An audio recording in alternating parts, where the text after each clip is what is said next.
과제 책임연구원이라고 되어 있는데 앞으로 철도 산업의 발전을 위해서 최선을 다해서 이 연구를 끝마치도록 하겠습니다.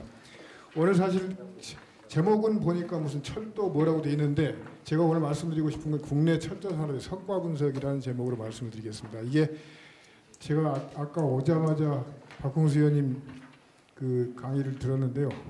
참 절묘하게도 박홍수 의원님이 논리적으로 말씀하신 걸 저는 숫자로, 뭐 머리가 좀 아프시겠지만 숫자로 그것이 입증된다라는 걸 말씀을 드리고 싶습니다. 철도 이야기를 했는데 저 세 가지 질문만 딱 하겠습니다. 우리 철도 산업이 과연 국민 편익에 기여를 하고 있느냐?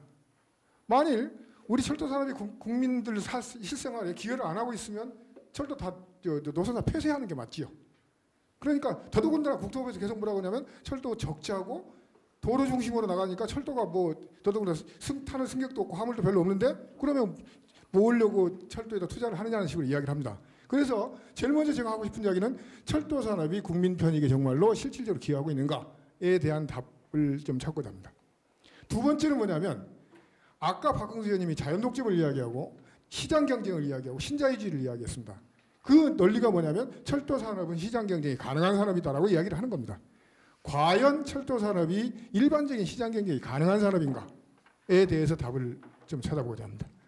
세 번째는 만일 공공적이고 시장 경쟁이 가능하다고 하더라도 2004년에 구조개혁을 했지 않습니까? 상하분리를. 그 후에 철도 산업이 과연 경영의 효율화와 안정화는 이루어가는가? 계속 철도 적자 그러는데 실제로 철도공사에 계시는 분들, 철도시설공단에 계시는 분들은 그동안 해오면서 정말 경영이 점점 좋아진 쪽으로 가고 있었는가? 안 가고 있었는가? 이것에 대해서는 확실하게 알아야 될 거라고 생각합니다. 그래서 이 세 가지에 대해서 질문하고 답을 내겠습니다. 제일 먼저 하는 게 소위 말해서 국민 편익 분석이라고 해서 철도의 공공성이 있는가 없는가를 따지는 겁니다. 여러분 공공성 따지는 거 보통 우리가 뭐라고 하죠? 그 사람들이 쓰는 그대로 하시자고요. 비용 편익 분석이라는 걸 합니다. 철도에 들어가는 비용이 얼마인데 그 비용에 대비해서 국민들이 누리는 후생이 편익이 정말 큰지 작은지 그걸 그냥 따져보자는 겁니다. 뭐 우리가 철도의 편익이라고 한다면 보통 쓰는 게 뭐냐면 철도를 이용하는 승객들이 도로로 가는 것보다 철도로 가다 보니까 시간이 좀 짧아지면 그만큼 편익이 생기는 거죠. 그죠? 그 다음에 운송 단가. 사람 한 명이 1km 가는데 들어가는 운송 단가가 줄어들면 그만큼 줄어들겠죠. 또 뭡니까? 도로로 가는 것보다 철도로 가니까 사고가 감소하면 그것도 아마 그만큼 사회적으로 편익이라고 이야기를 합니다. 이거 보통 보편적으로 이렇게 하지 않습니까? 또 도로에 비해서 철도로 가니까 아무래도 CO2도 적게 나오고 그러니까 환경도 오염도 적게 되고 온실가스도 적게 나올 거란 거죠. 이걸 계산을 해보자는 겁니다. 실제로 이 사람들이 보통 하는 방법 고스란히 그대로 썼습니다. 저기 이 원단에 있지만 국토부의 교통시설 투자 평가 지침에 있는 원단위를 고스란히 그대로 써가지고 계산해봤습니다. 그 결과가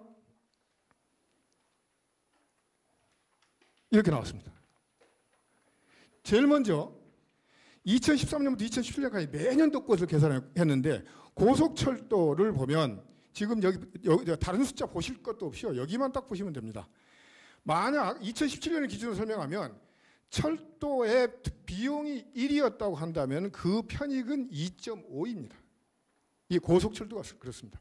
일반선 2017년에 철도 들어가는 비용이 1이었다고 한다면 그로부터 발생하는 편익은 1.08입니다.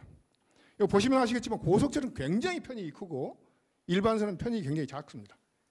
그리고 그래서 이거 두 개를 합쳐가지고 철도산업 전체로 따지면 한 1.63쯤 됩니다. 우리가 경제성 분석을 하면서 1 넘으면 이 사업은 의미가 있다. 1 미치면 의미가 없다라고 이야기하는데 1.63쯤 되면 이건 무조건 해야 되는 산업인 겁니다. 따라서 우리는 현재 상태에서 철도를 투자해가지고 승객을 실어나르고 화물을 실어나르는 건 우리 사회에 절대적으로 기여하고 있다라는 게 지금 여기서 드러나다는 겁니다. 다른 뭐 편법 쓴 거 아무것도 없습니다. 그 사람들 계산하는 방식 고스란히 썼습니다. 다만 요거 계산할 때는 뭐 했냐면 소위 말해서 선로 사용료를 뺐습니다. 선로 사용료라는 건 사실은 철도에 대한 선로 사용료라는 게 인프라 투자 비용분인데 이 인프라 투자 비용분은 사실은 논리적으로 따지면 국가가 돼야 되는 게 맞거든요. 그러니까 그걸 빼고 했을 때는 이렇게 냈습니다. 그런데도 불구하고 하도 뭐라고 그러길래 그 다음 것이 뭐냐면 선로 사용까지 포함해서 또 한 번 계산해 봤습니다.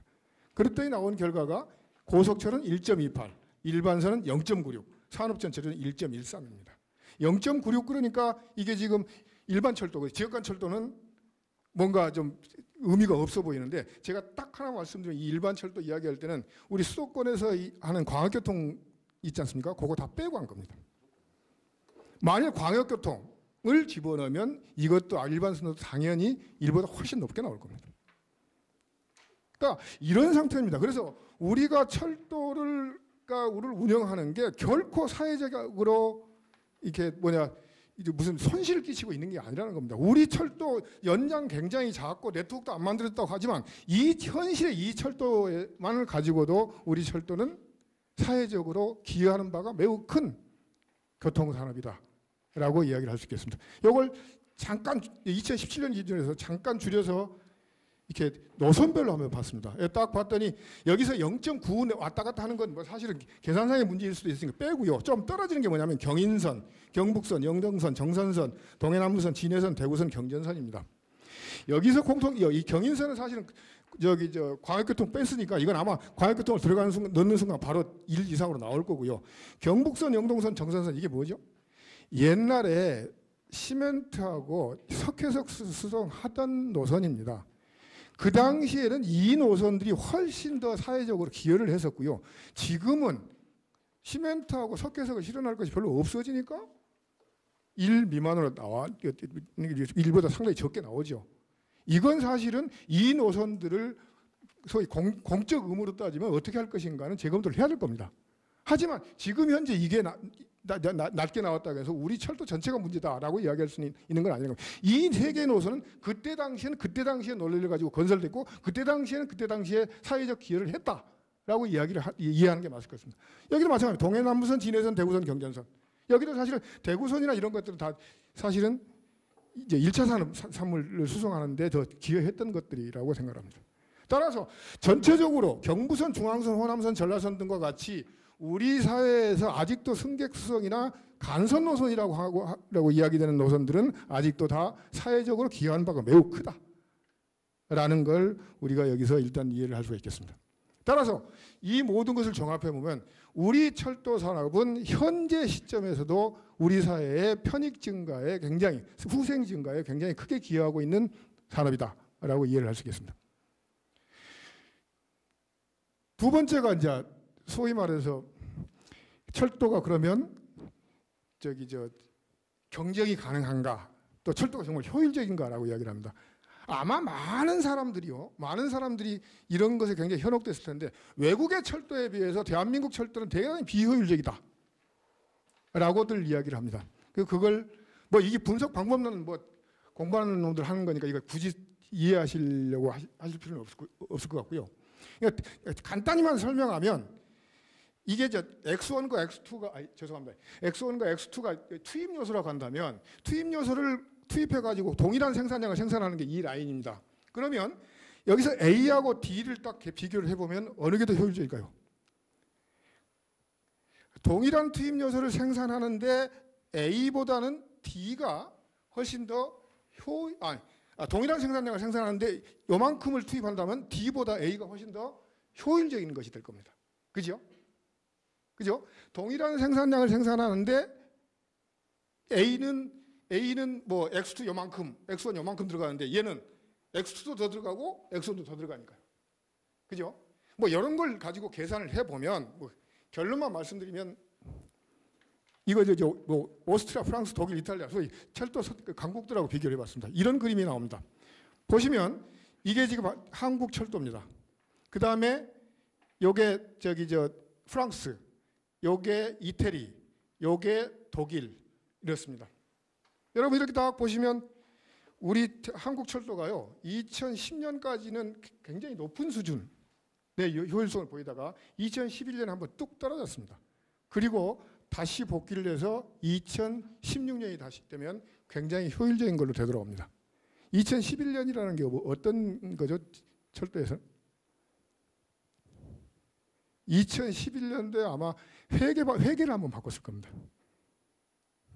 회계 바꾸면서 뭔가 바꿨습니다. 또 하나 이거 계산할 때 또 생기는 게 뭐냐면 2011년이 뭐냐면 MB 정부에서 청년 고용하라고 마구 인력을 늘렸을 때입니다.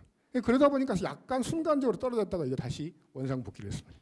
그리고 여기 보이고 있는 프랑스는 그렇다 치더라도 이태리 이건 뭐냐면 다른 나라는 다 승객하고 화물을 다 계산하는데 이태리는 승객만입니다. 승객만 하다 보니까 아무래도 효율적으로 나올 겁니다. 이런 차이가 있을 따름이지 우리 철도가 더더구나 이게 독일입니다. 독일보다도 우리 철도가 훨씬 더 효율적입니다. 이렇게만 계산해봐도. 그리고 다른 지금 프랑스나 이태리하고 높게 나와 있다고 보는 프랑스하고 이태리하고 비교해봐도 우리 철도가 더 비효율적이라고 말할 근거는 없습니다. 또 다른 분석을 해봤습니다. 아까 그 규모의 경제하고 자연 독점이라고 이야기를 하지 않습니까? 그걸 계산하는 방식이 계산을 해봤습니다. 규모의 경제라는 건 뭐냐면 이게 1 이상이면 규모의 경제라고 그러거든요. 우리나라 철도는 산업 전체적으로 보면 1.27입니다. 이걸 그림으로 보시는 게 더 좋을 듯합니다. 이게요, 그러니까 규모의 경제가 있다는 건 뭐냐면 규모를 늘리면 늘릴수록 생산 단가가 떨어진다는 겁니다. 그럼 어떻게 해야 될까요? 효율적이기 위해서는 규모를 계속 늘려야 된다는 겁니다. 그러니까 우리 철도 산업은 아주 효율적인 걸로 가려면 우리 철도 산업에서 수송하는 승객과 화물이 점점 더 많아지는 쪽으로, 달리 이야기하면 더 투자가 더 돼야 된다는 소리가 되는 거죠. 그래서 여기 지금 최소 효율 규모라고 써져 있는 게 지금 규모의 경제가 1인 점입니다. 거기에 비해서 우리 산업 평균은 아직 요만큼, 물량으로 따져서. 그러니까 아직 우리는 우리 철도는 한참 더 규모가 커져야 되고 그걸 숫자로 계산해 보면 이렇게 1.27로 나온다는 겁니다. 근데 이게 지금 산업 전체로 하면 승객하고 화물이 있으니까 또 뭐라고 이야기를 하냐면 고속철도 끼면 달라질 텐데라고 이야기를 합니다. 그래서 고속철도를 끼고, 근데 고속철도를 화물 안 나르지 않습니까? 고속철도를 끼고 승객만 가지고 계산해 봤습니다. 이랬더니 산업 전체적으로 1.30. 이렇게 따져도 우리 철도는 계속적인 추가적으로 노선이 확장되고 규모가 투자해서 더 많은 승객과 더 많은 화물을 실어 날라야지 효율적인 수준에 도달한다는 겁니다. 제가 지금 이걸 왜 그렇게 쓸데없이 계산을 했냐고 하면요. 이게 여객 전체고 이게 고속 전체인데 점점 규모를 늘려서 여쯤 가봤자 1.30인데 우리는 뭐 했습니까? KTX 쪼개고 SRT 쪼갰습니다. 그러니까 이 두 개 합쳐져도 아직 한참 승객을 더 늘려야 되지 더 효율적인데 더 늘려도 못 마땅할 마당에 KT하고 SRT를 쪼개면서 더 비효율적으로 만들었다는 겁니다. 그래서 여기 써져 있지만 괜히 KTX하고 SRT하고 쪼개는 통에 우리 철도가 지는 부담은 연간 559억 정도가 들어갑니다. 이 559억이라는 게 뭐냐면 사장님도 두 분이고 뭐 이런 것도 있을 뿐만 아니라 둘 사이의 네트워크 연결이 안 되다 보니까 뭐 비효율이 생기죠. 이런 것들 다 비용을 계산해 보면 연간 한 559억 정도가 비효율적인 것이 된다는 겁니다. 그래서 우리가 규모의 경제를 계산하는 이유는 뭐냐면 지금 우리 철도 산업의 규모가 과연 효율적인 점보다 크냐 작냐의 문제거든요. 우리 철도는 아직도 승객과 화물을 한 기업이 훨씬 더 많이 수송을 해야지 그나마 효율적인 점이 도달할 수 있는 상태인데 그걸 우리는 SR 뭐 질문하실 게 있어요? 로 나눴다는 겁니다. 그래서 이게 이런 상태이라는 겁니다. 그 다음에 세 번째가 경영성과 분석입니다. 자, 2004년도에 공사 체제가 됐으니까 이걸 일로 따지고 이를테면 승객 1인당 뭐 수송, 그다음에 뭐 열차 1km 운행당 뭐 수송 이런 걸 다 따져봤습니다. 그랬더니 여기 보시면 그러면 1 이상으로 계속 올라가고 있으면 뭐냐, 이건 무슨 소리냐면 2000년부터 점점 효율성이 높아지고 있다는 소리가 되고 1 밑으로 쭉쭉 쳐져가고 있으면 효율성이 떨어진다는 소리가 되겠죠. 이걸 종사자, 즉 철도에 종사하고 있는 종사자 수로 대비를 해보면 거의 대부분이 특히 고속철의 열차 킬로미터, 녹색, 그 다음에 노란색, 고속철의 1km 이런 건 굉장히 많이 늘었고요. 지금 사실은 그나마 좀 떨어지고 있는 게 화물뿐입니다.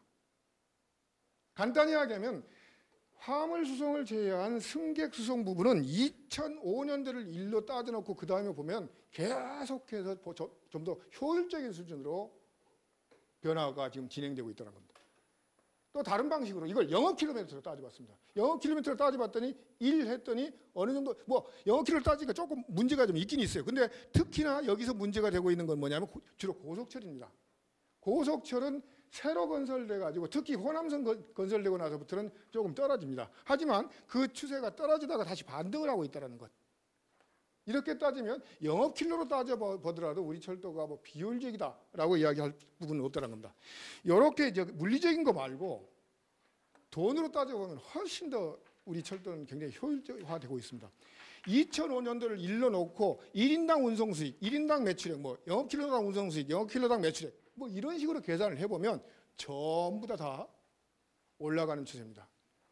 결국은 승객 한 명이든 영업킬로 하나든 간에 2005년도에 비해서는 점점 더 효율성이 올라가고 있는 게 우리 철도라는 겁니다. 이건 사실은 이런 지표를 나타낸 건 뭐냐면요. 결국은 공사가 되고 난 다음에 철도산업 종사자들이 나름대로 효율화를 위해서 최선의 노력을 다 했다는 것을 입증하는 겁니다. 그러면 그 결과 이것도 뭐 같은 거니까 빼겠습니다. 그 결과 어떻게 되냐면 우리 철도 산업은 이게 지금 2000 몇 년도인지 모르겠는데 이때부터 경상 적자가 이렇게 갔다가 2014년을 기점으로 해서 흑자로 반전을 했습니다. 그래서 2014, 15, 16, 17 계속 흑자 체제로 넘어왔습니다. 경상수지가, 영업수지가. 이렇게 됐는데 갑자기 이 시점쯤에서 느닷없이 호레이라고 KTX하고 SR하고 쪼개는 짓을 했다는 거죠. 그러니까 이 그림만 보더라도 얼마나 우리 철도 산업이 나름대로 효율화를 통해서 여기 경영 수지를 개선시키기 위해서 노력을 해야 하는가가 보이는 거라고 생각을 합니다.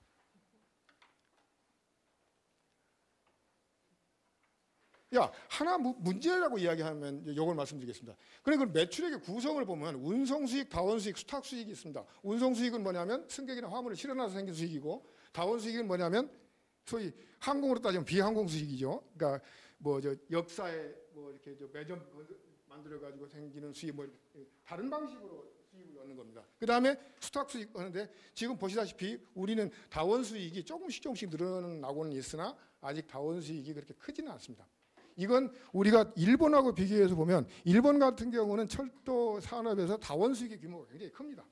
유럽에서 다원수익의 비중이 상당히 큽니다. 그에 비해서 우리는 다원수익의 비중이 굉장히 작은데요. 이것도 사실은 원인을 따져놓고 보면 어떻게 된 거죠? 철도공사 체제로 넘어가면 사실은 그 전부터 돈 좀 되는 역사는 이미 다 팔아치웠기 때문입니다.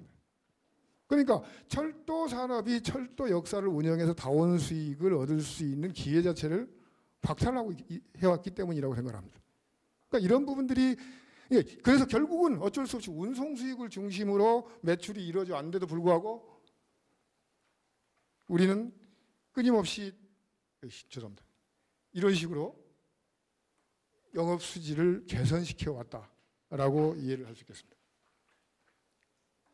자, 그렇게 해서 열심히 영업 수지를 개선시켜 왔는데 제가 딱 요것만 요 표만 딱 보여드리려고 하는데 현재 우리 철도의 치명적인 심각한 문제가 뭐냐면 요겁니다. 이자 보상 배율이라고 합니다. 이 이자 보상 배율이라는 게 뭐냐면 2019년도에 예를 들면 철도공사가 1000억의 영업 이익을 얻었다고 치시자고요. 그런데 2019년도에 철도공사가 진 빚이 있어가지고 그 빚의 원금 말고 이자만 갚는 액수가 얼마냐를 따지는 게 이 이자 보상 비율입니다. 보시면 아시겠지만 2014년도에 0.22, 2015년에 0.2. 계산이 이렇게 되면 4,716억 원이고요. 그때 영업이익은 1,034억 원이라는 겁니다. 그러면 영업이익을 얻어봤자 그걸로 이자도 못 갚는다는 겁니다. 그러니까 원금은커녕 이자도 못 갚는 정도. 더더군다나 2017년에 적자가 나니까 철도공사 같은 경우는 원금은커녕 오히려 그러니까 이런 식으로 하면 이 4,716 빼기 1,034억은 뭐가 되냐면 또다시 추가 부채가 되는 거죠. 현재 상태가 이렇고요. 이게 철도공사만 그런 게 아니라 철도산업 전체로 따지고 보더라도 이자 보상 비율이 0.15, 0.52, 0.57, 0.67, 0.24. 그러니까 철도시설공단까지 다 합쳐도 현재 우리 철도산업은 어떤 상태냐면 열심히 1년 열심히 사업해가지고 뭐 승객 실현하고 화물 수송해서 영업의 이익을 좀 얼마나 얻었다고 하더라도 그걸 가지고 원금은커녕 이자도 못 갚고 있습니다. 그럼 이렇게 계속하면 어떻게 될까요? 이자는 계속 눈덩이처럼 불어날 것이고 눈덩이처럼 불어나면 결국은 어떻게 되는 거냐면 이 민간기업으로 따지면 도산을 하게 되는 거죠. 지금 그게 이게 현실이라는 거예요. 근데 이 원인이 아까 박흥수 의원님도 말씀하셨지만 애시당초에 어떤 문제 때문에 그러냐면 공사체제로 넘어올 때 무슨 다른 거 다 따지지 말고 공사체제로 넘어올 때 기존에 그전에 철도 시설을 건설했던 비용들은 다른 나라 같은 경우는 거의 대부분 다 국가가 책임을 졌습니다. 독일이 도이체반 만들면서 그전에 철도 건설 비용 100% 국가가 떼어놨습니다. 프랑스에서 SNCF 소위 구조개혁 개혁하면서 그전에 철도 건설 비용 85%를 국가가 떼어놨습니다.